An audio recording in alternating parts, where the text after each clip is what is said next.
Okay, guys, welcome back to day 2 of the Burp Suite class. And I know it's the Burp Suite class, and I'm supposed to be like 100% on Burp Suite. I understand theoretically that that's what I should be doing, but there's just some fundamental things that I really think we have to hit. And I'm going to try my best to go over them quickly and not really beat up the dead horse, but to really get a feel for web app testing, there's just no getting around programming. You have to do it.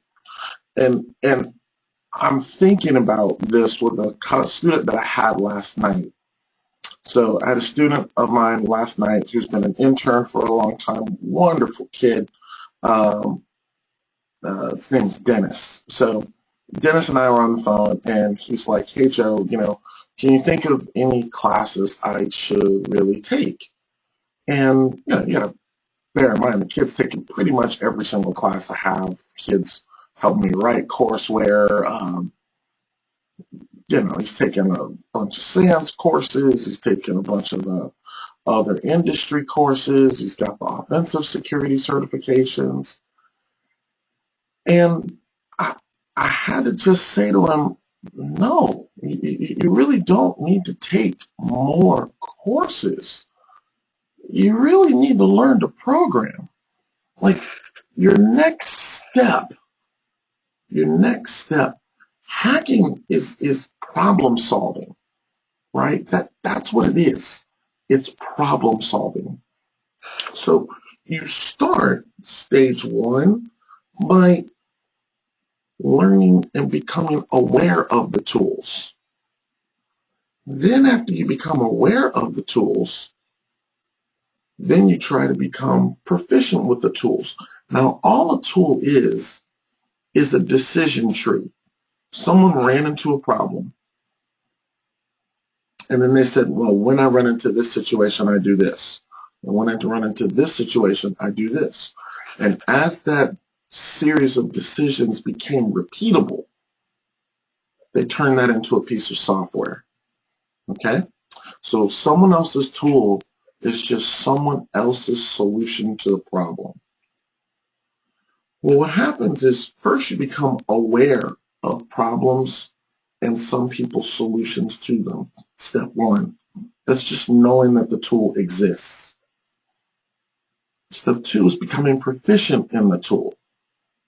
Really learning how someone else solved the problem. Okay, so step 1, awareness of the tools. Step 2, proficiency in the tools. Step 3 is to start modifying tools to suit your own purposes, suit your own needs, suit the challenges that the tool doesn't address. In other words, that decision tree is not as thorough as it can be, so you decide to start enhancing the tool because the problems that you're trying to solve are different, slightly. So that's that level 3. And that's what we're going to kind of come to today as we start working on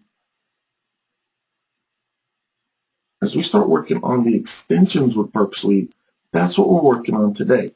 How do you enhance Burp Suite? How do you make Burp Suite do more than what it was designed to do right out of the box?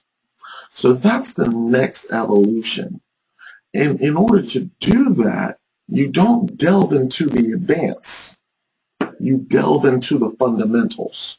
Now, I know that just sounds so counterintuitive, but like a football player, like a basketball player, like a golfer, when they're really trying to go to the next level, it's not an opening to an advanced door. It's a grounding yourself even deeper in the fundamentals door that you go through. And that's what we're going to focus on today. And if you're going to ground yourself in the fundamentals, there's only 3 real fundamental areas of IT, right? That's operating systems, networking, and programming. Most people come from one of these 3 areas. But what we have to do is we have to say, okay, look, I need real proficiency in operating systems, Windows, Linux. I need real proficiency, you know, senior engineer and above proficiency. I don't want to just know Windows. I mean, I want to be really good at Windows, right? I don't want to just know Linux. I want to be really good at Linux. That's operating systems. Networking. I don't want to just know network stuff.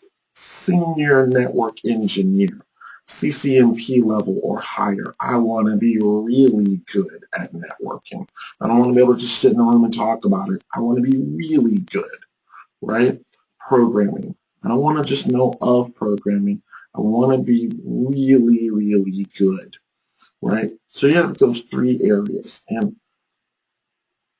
before you can go deeper into the testing, you're going to need to ground yourself deeper into those three areas if you want to become a better tester, a better incident responder, a better any of those things. What you're going to find when, as a tester, if there's stuff that you're struggling to understand, you're going to find that it grounds itself in a weakness in one of those three fundamental areas. So with that in mind, let's talk programming. So I love this quote. Everybody in the country should learn how to program because it teaches you how to think. And when I learned how to program, I had really bad experiences with it. I had the absolute worst exposure to programming. I was completely disgusted with it.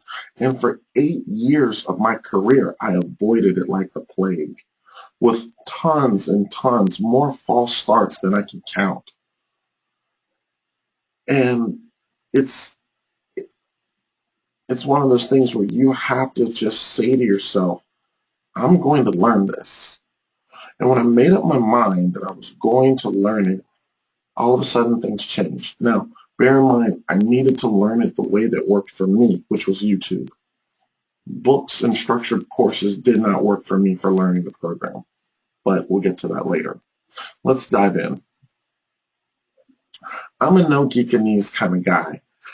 I was talking with Aaron, one of my guys who's a good friend now, an intern now, just a sweetheart of a guy. And I was telling him, like, hey, there's a lot of people who don't like to learn from me. I cancel classes all the time. You know, I'm real lighthearted in class. I'm not a super structured guy. I'm always laughing and joking with the students. And I always say, I treat my students like they're in my living room. So, like, the way I am in class, this is how I am. If you were at my house, I'd be laughing with you, joking with you. Hey, brother, you know, let me throw something on the barbecue. Like, that's how I am as a person. That's how I am in the office, literally.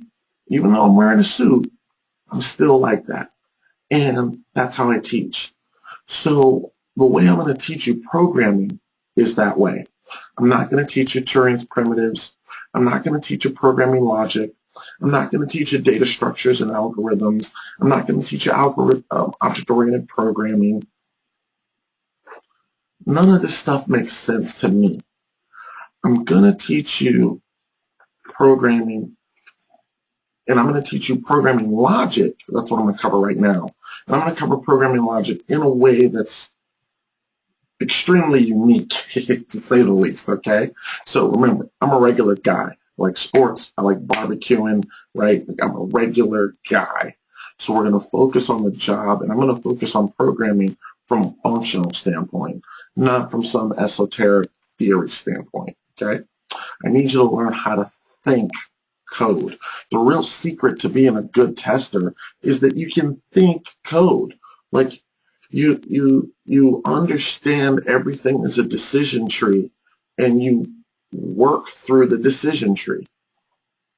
So programming is simple. Stop making it so complicated. I think the biggest issue with programming is not that programming is hard.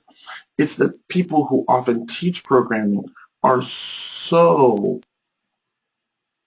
socially challenged, that they're not good at bringing programming to you, right? If you have no concept of programming or very little concept of how to do it, and then you have to deal with a person who's not socially adept, it's going to be a struggle. So there's a buddy of mine, his name is Tim Pearson, and he helped me with something. And although he didn't teach me to program, one day when he said something to me, I don't know what it was, but it just clicked. He said, Joe, a program can only do three things, regardless of the language: processing, decision, and looping. That's it. Like, it doesn't matter the language.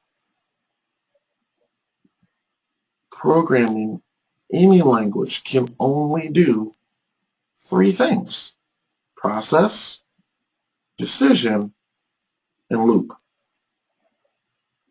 So you don't need to be like, oh, this is Java versus C versus Perl versus Ada, C#. And man, code can only do three things.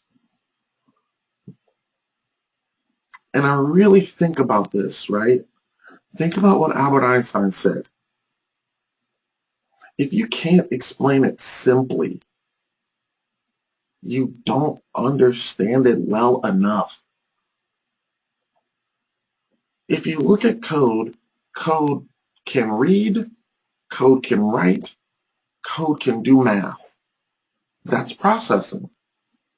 If you need to make a decision, you can say, if I see this, then do this.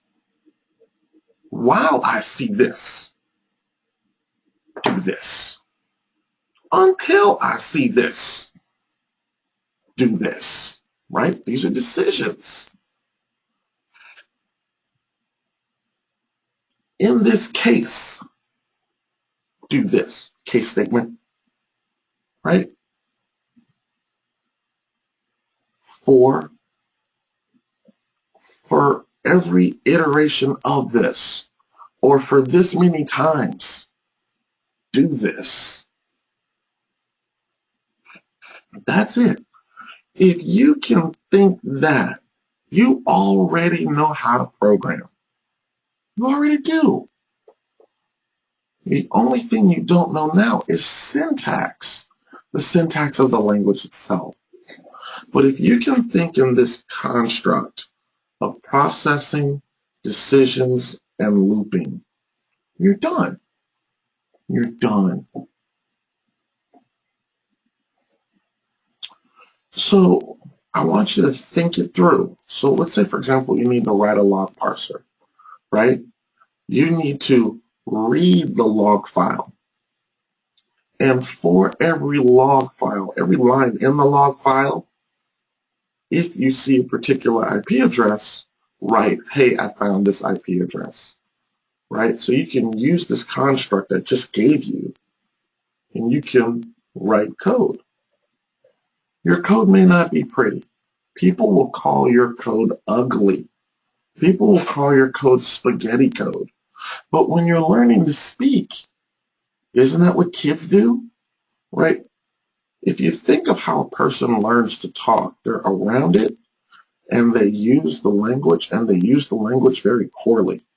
But in a relatively short amount of time compared to how long you live, or even compared to how long you do formal education, by the time you're about 5, 6 years old, you really have a pretty strong grasp of our language, right? Even though formal education may not stop until your early 20s, you really got the core of the language. And that's really how it is, right? By the time a kid is 3, this kid can talk. The language may not be perfect, may not be elegant like a person in his 20s or 30s, but the kid can communicate. When they're 2, they can let you know when they're hungry, they can let you know when they're tired, all that. They can let you know what they want, what they don't want. And programming is the same way. Relatively short amount of time, you can write code. And you can do what you want. You may not be able to do it as elegantly as a more experienced programmer, but if you can wrap your head around these three constructs, you can write code. So if you think about a port scanner, you're going to read a list of ports. And for every port, you're going to write that connection to the port. And if the port is open, you're going to write out that the port is open. Else, if the port is closed, you're going to write out that the port is closed. Like, you really start to think your way through this stuff. This stuff isn't that complicated. So it's like building blocks, right? I mean, that's really all it is. It's just lots of little pieces of these building blocks. You know, I want to take some code that does something, right? You probably don't think you could write something like QuickBooks or TurboTax, but I bet you can figure out how to calculate sales tax. You can say, okay, well, sales tax is this dollar figure, right, times this number, right? So X times 0.07, right? And then you say, okay, so we started with sales tax X equals X times 0.07. Now, once you've got a few lines of code, now you're going to take those few lines of code, so you start getting close to about 10 lines, and you're going to put that in a function. And now anytime you need to calculate sales tax, you're just going to call the function sales tax. You're going to take that number and pass it straight to the sales tax function. And then you do the same thing for income tax, property tax, estate tax, death tax, all these different taxes. And then before you know it, you've got all these tax functions, right? Well, after you've created all these tax functions, then you're eventually going to you start getting around 8, 10 functions, you're going to put them in a class. So the same way you got around 8, 10 lines, you threw it in a function, you get around 8, 10 functions, you throw that in a class. All it is just a container for your functions. Just like a function is just a container for your lines of code. So you never, ever really write more than 10 lines of code. Really. Whatever it takes to write a function, now you're done. Then you throw that over in the class. Then you write your next one, and you throw that in your class. And what it does is it allows you to do what's called modular development. So as you write code, if there's a problem with anything in your taxes, you just modify the sales tax function or the income tax function, whatever's relevant to the problem that you're facing. So you don't have to rewrite the whole thing. You just fix that one little thing or update that one little thing if sales tax is now changed to 8%. So let's say we have something like a class in Java. So I want you to look at this. So you see how it says class bicycle. Now you say my data types. My data type is an int cadence. Now an int is just a number. So you're saying, hey, this is just a number. And I'm going to have something called cadence, and it's going to be a number, right? I'm going to have something called speed, and it's also going to be a number. And then I'm going to have a gear, and it's going to be a number. Then you notice my very next section, it says void change cadence. And in parentheses, int new value. Then you got these squigglies that say cadence equals new value. So I've got a function called change cadence. Then I got another function called change gear, right? And you see it says gear equals new value. Then I got a function called speed up, right? So if you look at it, you see how it says speed equals speed plus increment. Then I've got apply brakes, right? Speed equals speed minus decrement. Then I've got print states, right? So system.out print line cadence, speed, and gear. right? That's it. So I've got this bicycle class. It contains my functions. You're going to hear people talk about object-oriented code. And what that really means is an object is just a container that allows you to talk about lots of different things and include how those things are similar and how those things are different at the same time. Like, that's really it. So let's say I have a class called bicycle demo. And now you see in here, I've got public static void main. Here's my string. Take these arguments. And then // that's the comment. Create two bicycle objects. So I've got bicycle 1, new object, new bicycle. Bicycle 2, new bicycle, right? So now it says, let's call these methods for them. Methods are stuff you do, right?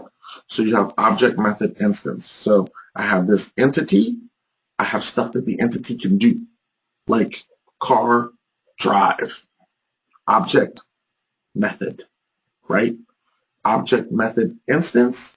Instance might be how fast it's driving. Car, object, drive, method, what it's doing, right? Instance, how fast it's going, as an example. All right, so let's invoke some methods on those objects. Now, when I'm created those functions, right, those functions are going to become methods in an object. So I got change cadence, change gear, speed up, apply brakes, right? So if you invoke the methods on that bike object, you created bike1 dot change cadence 50, bike1 dot speed up 10, bike1 dot print states, right? Then I got bike2 change cadence 50, bike2 speed up 10, bike2 change gear 2, and change cadence on bike2 is 40, right? Change gear is 3. So the difference, bike1 is in gear 2, bike2 is in gear 3, right? And then print the states. So print it all out. So when we look at it, we can see that it breaks out differently down here. You see cadence 50-10 2, cadence 40-23 between the two bikes. So what this is allowing you to do is it's allowing you to talk about how stuff is similar and how stuff is different at the same time. And it's giving you a way to talk about stuff with less lines of code written. I mean, that's really the whole goal behind object-oriented programming. Just give you a way that you can talk about or do stuff in a lot less code. Okay, so object-oriented programming allows you to inherit behavior from other classes. So let's say objects have these similarities. I want to inherit the behavior from these similarities. So a mountain bike, a road bike, a tandem bike, they're all bikes.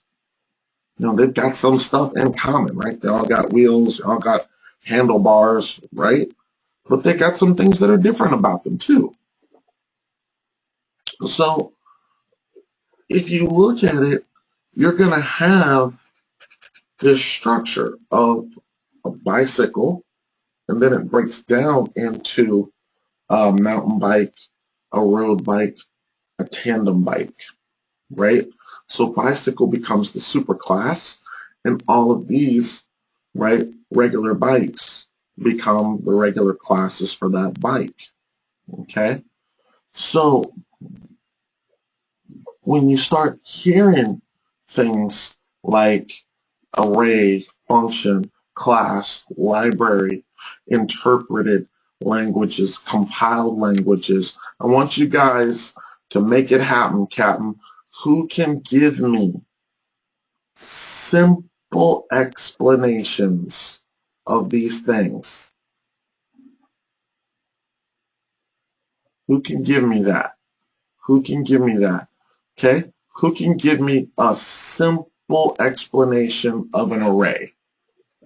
Okay? What's something easy?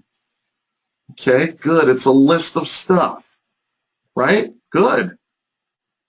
It's a series of items. Good. Okay.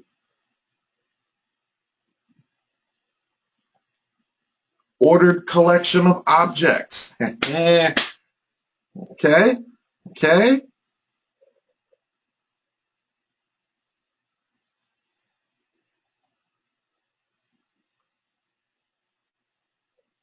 There you go. Okay, it's a library. It's a collection of items. Good. Good. Good. Okay. What about a function, guys? Function? What about a function?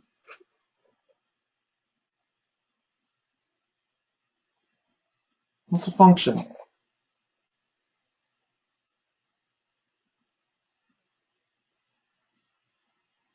There you go. You just took a bunch of lines of code and threw them in a container, right? It's a little group of code blocks, right?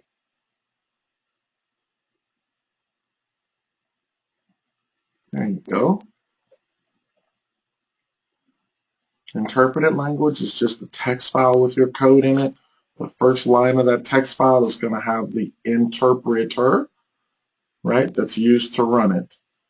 Okay, so what's the difference between interpreted and compiled? What's the difference between an interpreted language and a compiled language?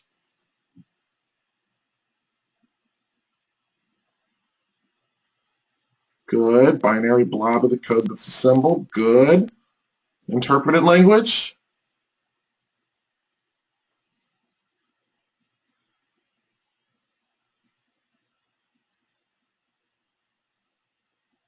Good.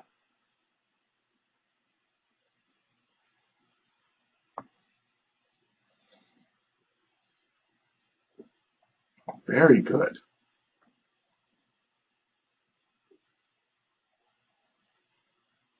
All right.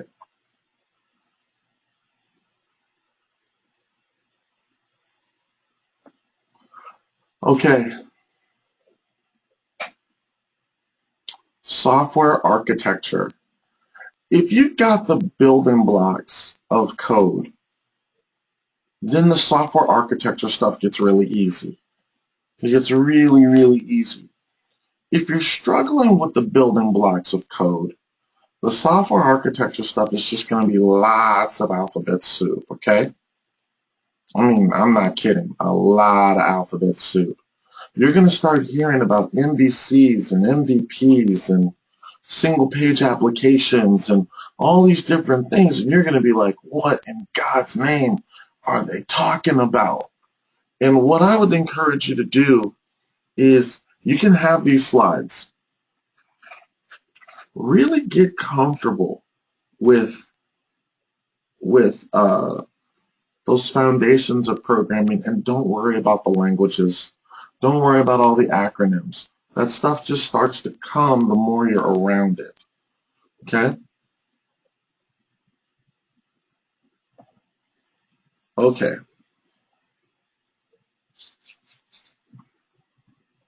Oh boy. Let me get a drink because we're about to get deep.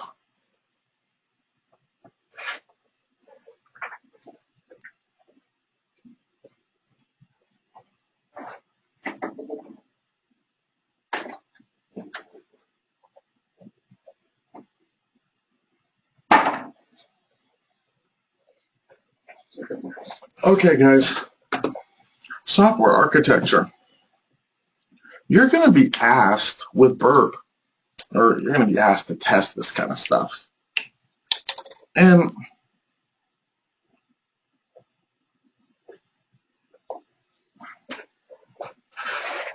I realized something that happened to me.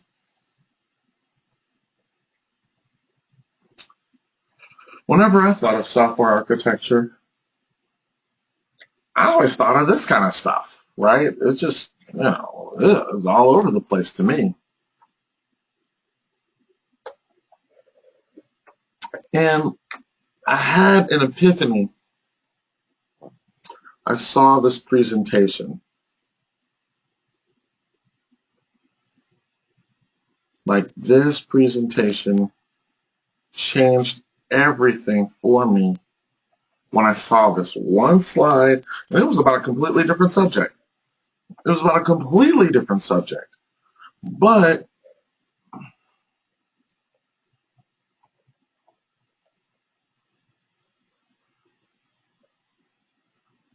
this presentation was a presentation on web application forensics. And this has nothing to do with forensics, what I'm about to tell you, but seeing this changed everything for me.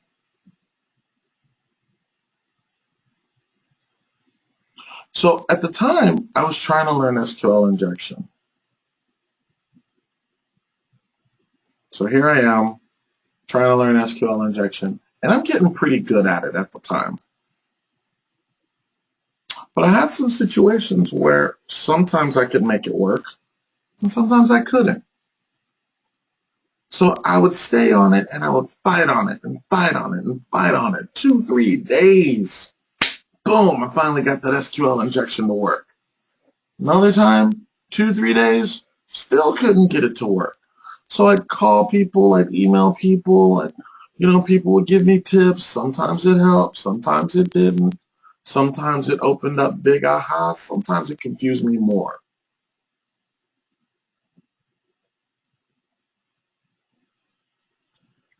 And then I ran across this diagram.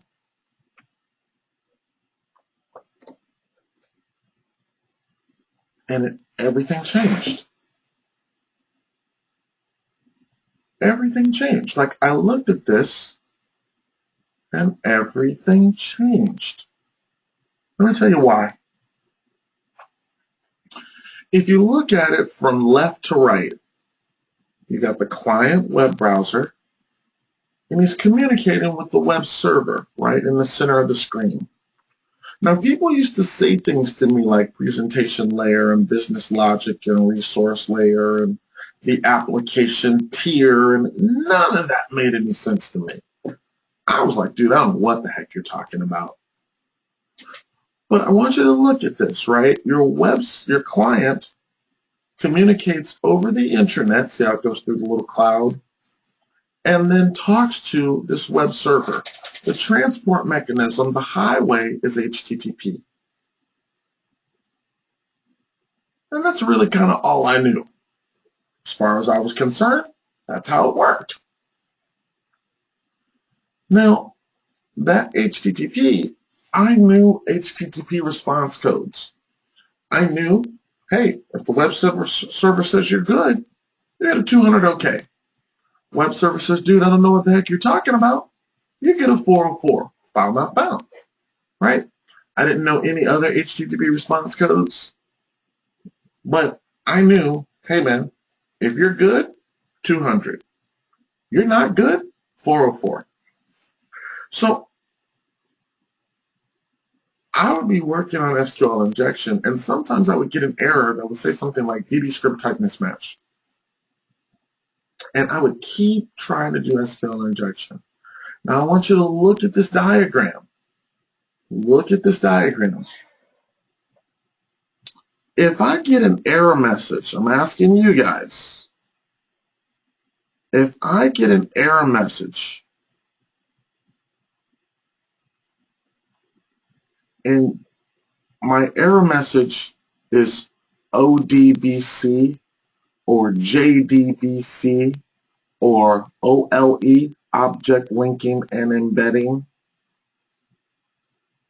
I want you to look here at the web server presentation tier. Look here at the app server business logic.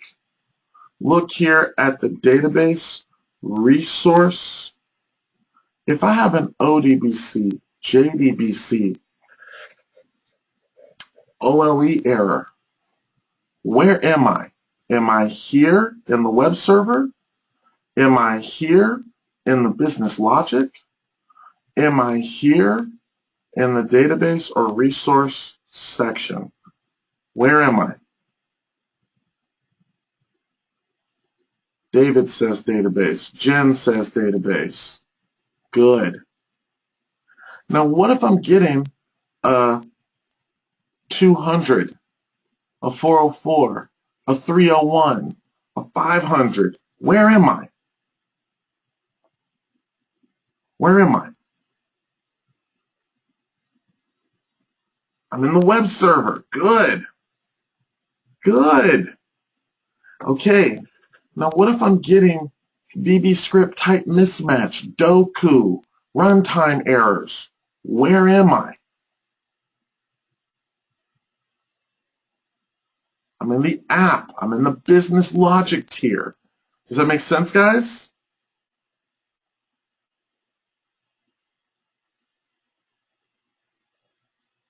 So now, if I've got a VB script type mismatch error, and I spend 3 days trying to do SQL injection, what's wrong? What am I doing wrong?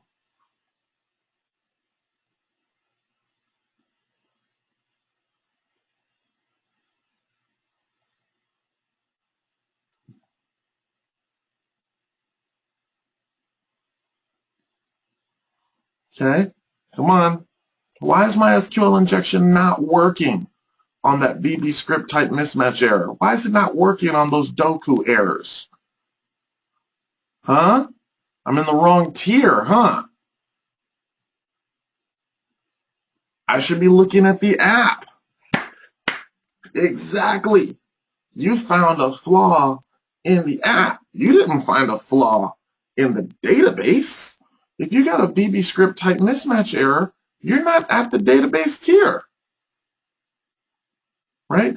If you were in the database tier, you'd be getting database errors. If you're getting application errors, you're in the application tier. Does that make sense, guys? If you're getting HTTP response codes, you're not dealing with the app, right? So it was like it blew up in my face all of a sudden, like, oh my God.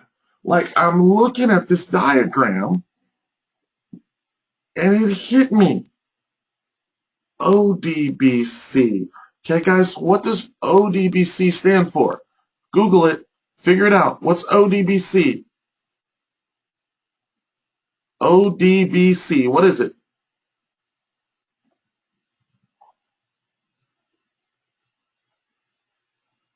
What's ODBC? Open Database Connectivity. Good. Okay. What's JDBC? JDBC. Good. That's how Java talks to a database server. Good. Very good. Very good. So if I get ODBC errors, JDBC errors, if I get any of that, what attack should I be trying to do? Beautiful. SQL injection. Now, what if I'm getting Doku, type mismatch, server fault? What if I'm getting these types of errors? Should I be trying to do SQL injection?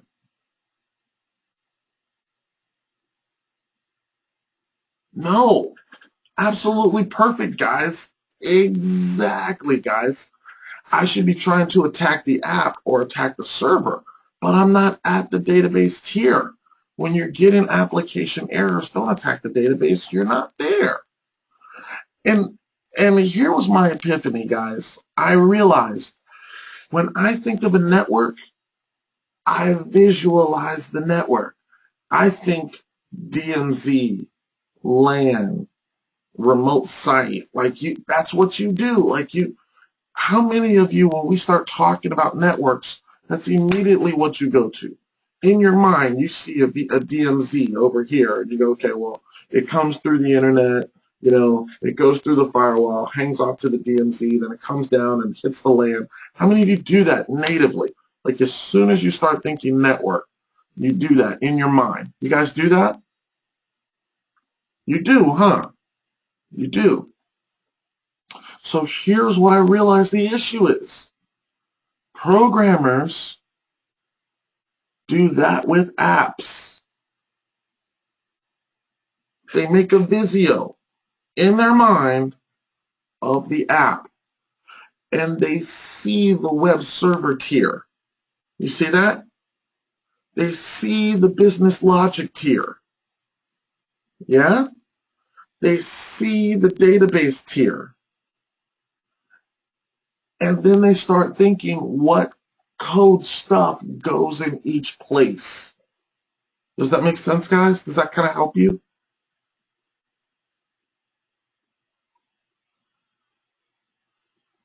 Yeah, you visualize it. Exactly, David. Exactly.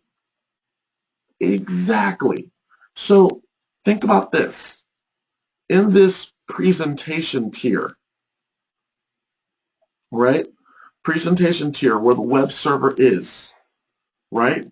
Could you expand that and put load balancers there?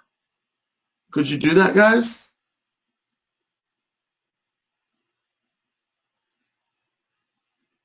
Absolutely. Absolutely. So you could take this presentation tier with all the web servers are. Could you put a CDN, content delivery network there? Could you do that? Mm-hmm. Okay. Now, could you, in the business logic tier, where the web app is, could you deploy multiple clustered app servers? Like it could be a little army of servers just doing the app. Could you do that, guys?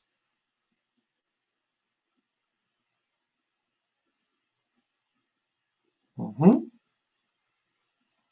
Now, what about on the database side? This resource tier, could that be a cluster of databases? Could it be that? Yeah, yeah. Now blow your mind. Whether all of this is all on one physical server, can all three tiers be on one physical server? Is that possible? Can I have the web server, web app, and the database all on the same box? Yeah. Could I have each one be three individual boxes? Could I do that? Yep, I sure could. Now, for that presentation web server tier, can that be a cluster of servers?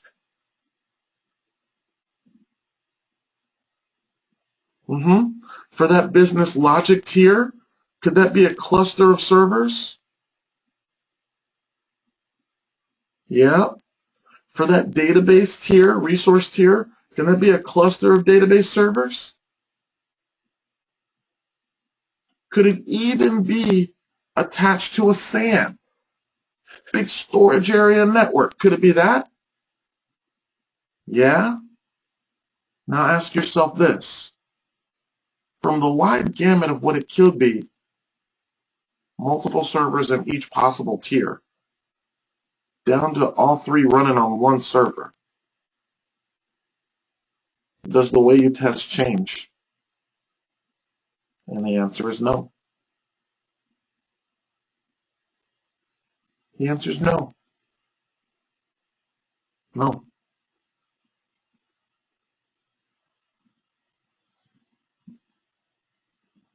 So if there's tons and tons of servers in the presentation tier versus one server,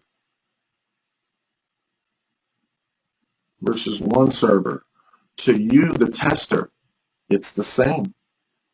If there's tons and tons and tons of app servers versus one server, to you, the tester, it's the same. There's tons and tons of database servers. To you, the tester, it's the same. So when you attack it, you still ask yourself 3 questions on every page. If you see an ODBC, JDBC error, where are you? Regardless of how complex the configuration is. ODBC, JDBC, where are you? You're in the database tier. VB script type mismatch, Doku, and all that crazy stuff, regardless of the complexity of the architecture, where are you?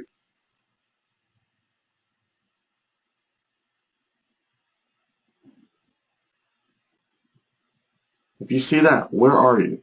Doku, VB script type mismatch, right? You're in the app tier. Good. You start getting 200s, 301s, 404s, regardless of the complexity. Where are you? Good. Good. You're in the web tier. How many of you guys, you're like, just like me right now, you gotta be freaking kidding me. How many of you guys are going through that same epiphany that I went through? Where you're like, you gotta be freaking kidding me. Where people want to make this thing so much more complicated than it really is.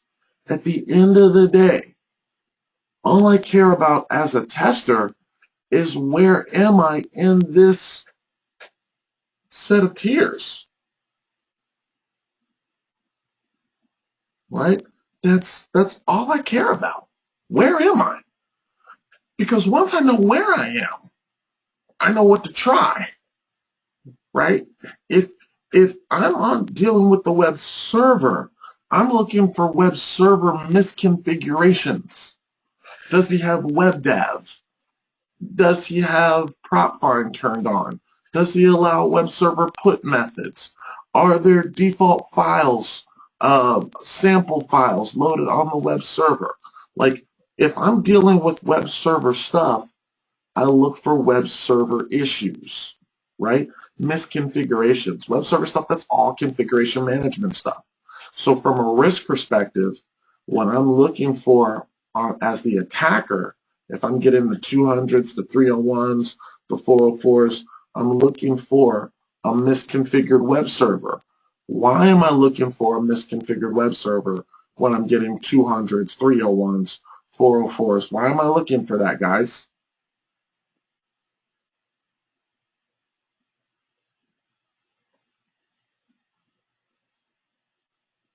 Does that make sense, guys? Why am I looking for that? I get 200s, 404s, 301s. How do I now know, oh, I need to test for good configuration management? How do I know that? Beautiful, Jen, because that's where you are, right?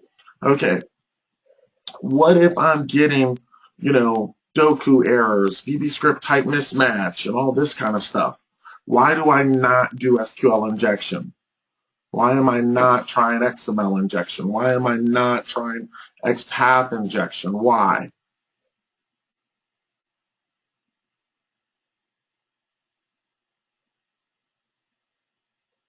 Beautiful, Jack. You're not in the DMs, you're not in the database, right? Jen has hit it dead on, right? You're in the application. You're not in the database, right?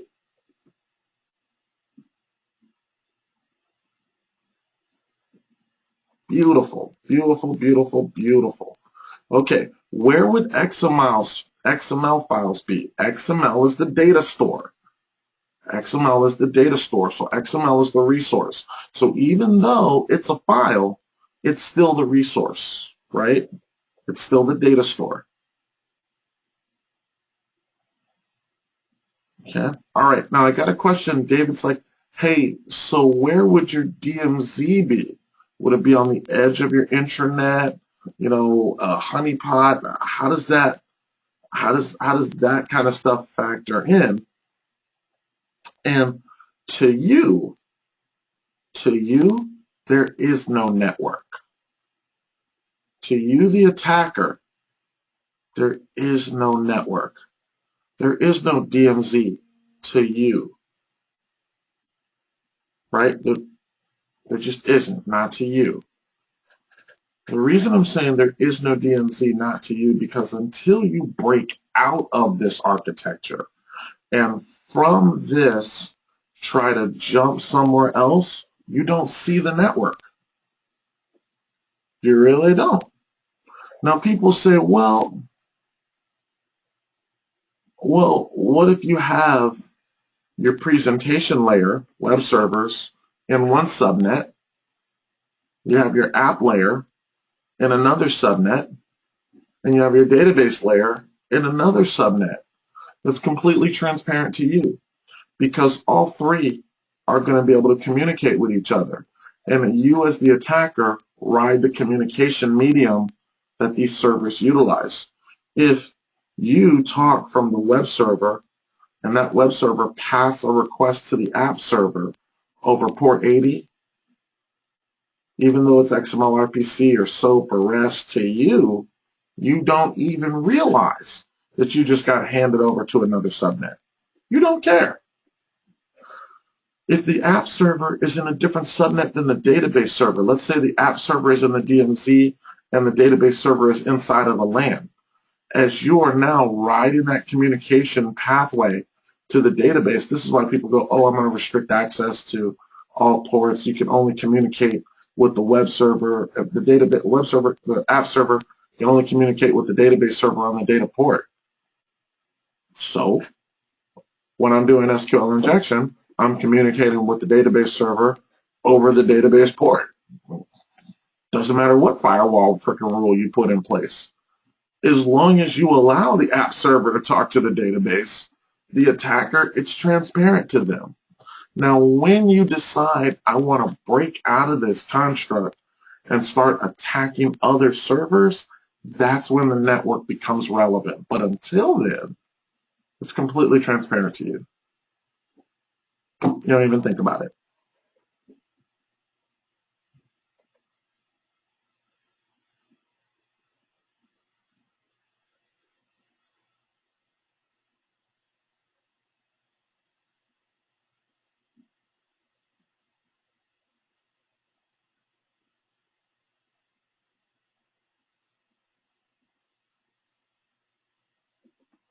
Okay, so is this like privilege escalation to allow you to pass through layers before you hit the database?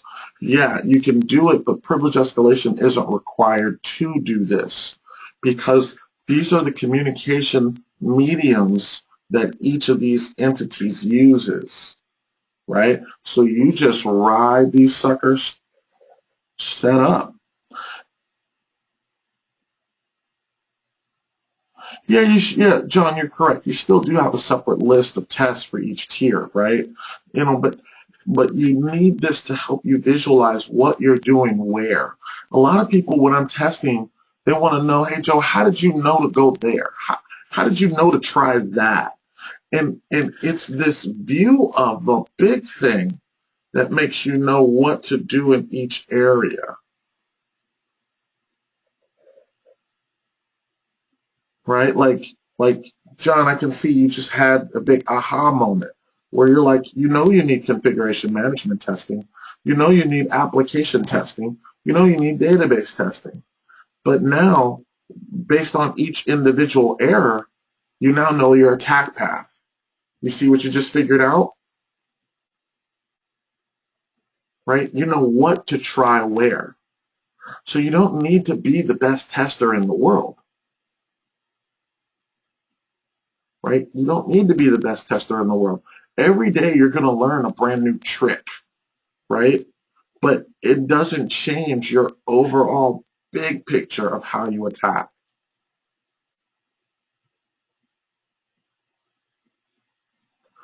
Yeah, this is true. Now risk is different, right? But you're starting to see like risks are cumulative.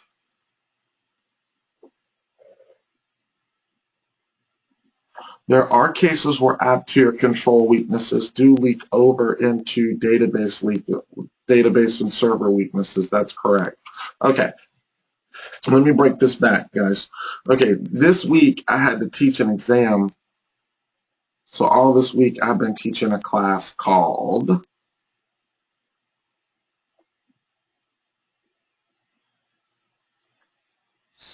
C risk.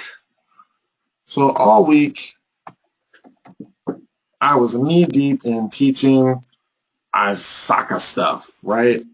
So I was teaching C risk all day long, la-di-da-di, all day. I was teaching C risk. Dialog box is open. What's up with that? Okay. Don't know what's going on with PowerPoint. That's weird. Okay.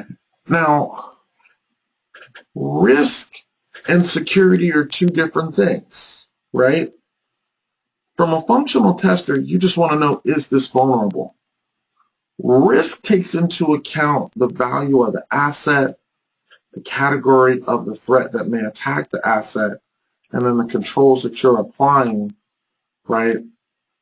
Coupled with vulnerability, it's this suite of issues that you're having to consider.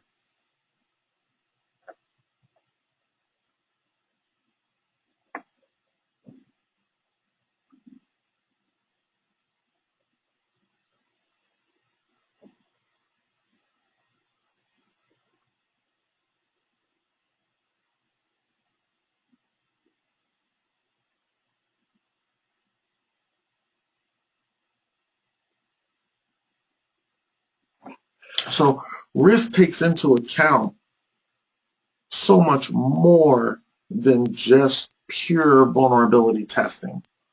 So what John is talking about is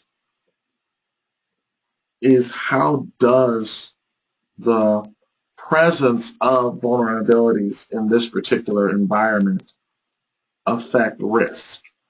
And as an auditor, John, you're thinking correctly.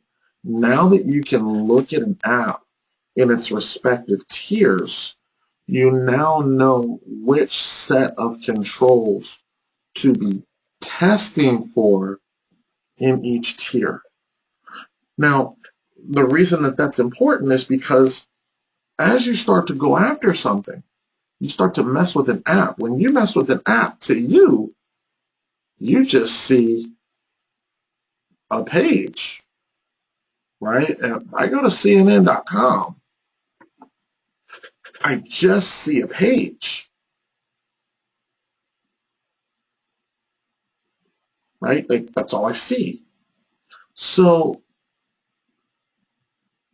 I have to figure out where I am literally by touching it, right? And maybe in this case, I'm putting on Burp Suite gloves, but you need to figure out where you are in CNN.com completely through that vehicle, as opposed to a tester, as opposed to an auditor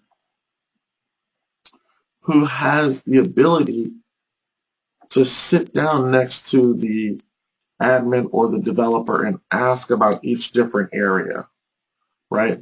I'm having to touch stuff and figure out what's going on with that area. Oftentimes I have somebody telling me what they did where. I'm the one who tries to figure out what they did where. So if they did what they're supposed to do, I should be able to figure that out from here, from this page, right? That's the only real difference. So a little bit of perspective is different, but your what you're saying is correct about vulnerabilities in each area, right, affecting the risk. That is true. That is true. Okay, guys, let's take a break and let's come back and let's talk architecture, and then we'll come back and we'll talk Burp, and then after lunch we'll talk extensions. Okay?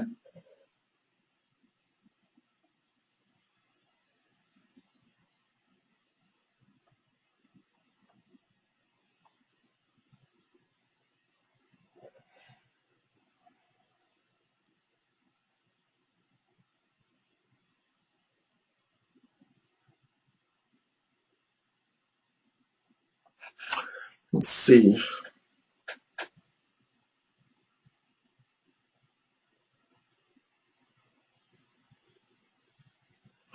Okay, would web server tier issues indicate weaknesses, a high level of probability of control weaknesses in the app tier and database tiers?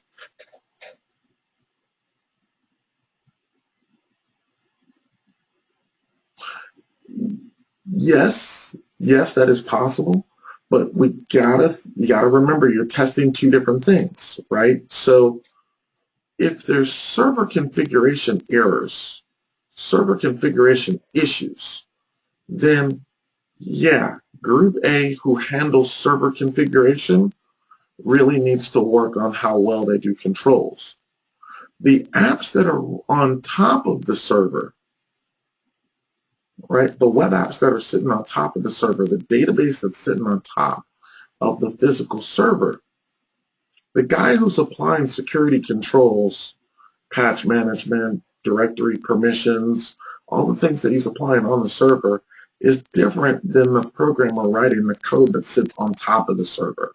So whether that guy's doing daily source code audits, daily code check-in, use case testing, abuse case testing of the app is completely different from server security controls, patch management, change management, configuration management, server hardening. It's two different sets of controls and it's two different groups. So you could say that yeah, if I find these types of issues, I'll probably find them in other places, yes, but they are independent of each other, right? So app security and server security are two different things, often because it's two different groups of people working on it.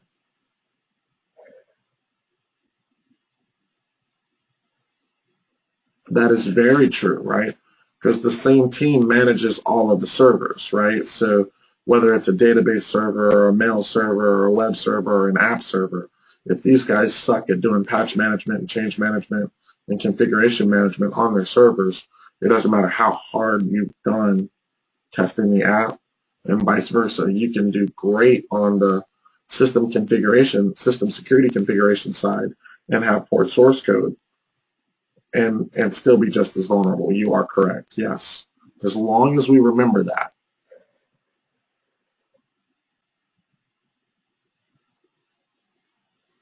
Yes, that is true. From a general controls perspective, the vulnerabilities can exist on each of the tiers. Yes.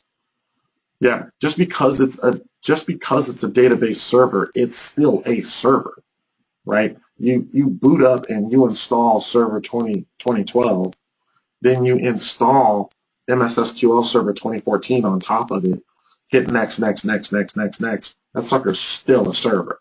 So whatever hardening things that you typically apply to your servers should still be done regardless of what the server's role is.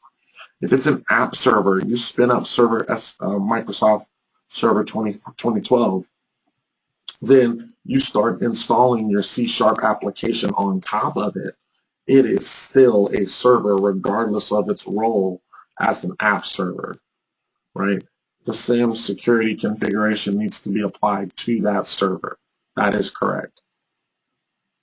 That is 100% correct. And it's a good thing to think about.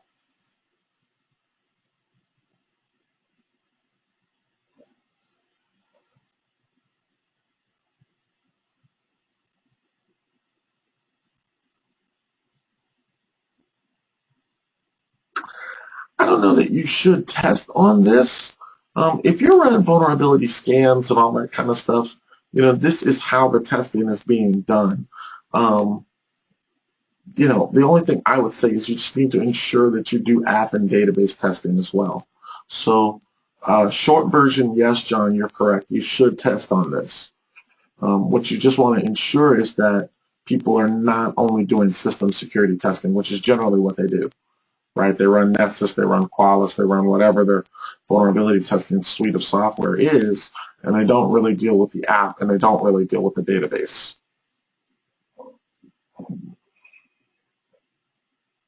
Too easy, buddy. All right, I'm going to take a quick break. I'll be back.